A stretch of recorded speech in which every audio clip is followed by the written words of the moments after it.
Ika-25 Kabanata. Dalangin para ingatan at patnubayan. Panginoon kong Diyos, sa inyo ako nananalangin at nagtitiwala. Huwag niyo pong hayaan na mapahiya ako at pagtawanan ng aking mga kaaway dahil sa aking pagkatalo.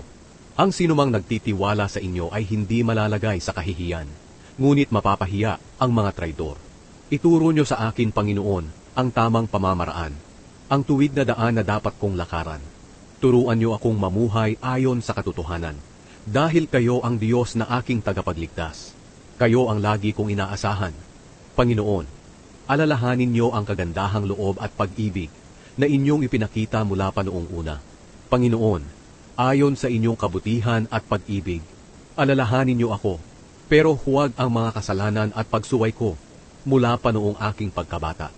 Mabuti at matuwid po kayo, Panginoon, kaya tinuturuan niyo ng inyong pamamaraan ang mga makasalanan. Pinapatnubayan niyo ang mga mapagpakumbaba para gumawa ng tama. Sila'y tinuturuan niyo ng inyong pamamaraan. Lahat ng ginagawa niyo ay nagpapakita ng inyong pag-ibig at katapatan sa mga sumusunod sa inyong mga kautusan. Panginoon, alang-alang sa inyong kabutihan, patawarin niyo ako sa napakarami kong kasalanan.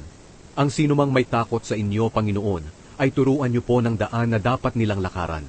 Mabubuhay sila ng masagana, at ang kanilang lahi ay patuloy na maninirahan sa lupain na ipinangako ng Diyos.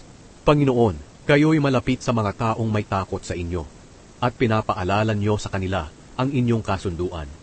Palagi akong umaasa sa inyo, Panginoon, dahil kayo ang palaging nagliligtas sa akin sa kapahamakan. Dinggin niyo po ako at inyong kahabagan, dahil ako'y nag-iisa at naghihirap. Lalong dumarami ang bigat sa aking kalooban. Hanguin niyo ako sa aking mga kalungkutan. Tingnan niyo ang dinaranas kong mga kahirapan, at patawarin niyo ang lahat kong kasalanan.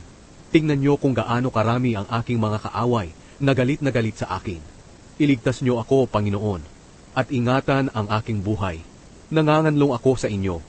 Huwag niyong hayaan na mapahiya ako, dahil namumuhay ako ng matuwid at walang kapintasan, at umaasa sa inyo, naway maging ligtas ako. O Diyos, iligtas niyo po ang Israel sa lahat ng kaguluhan.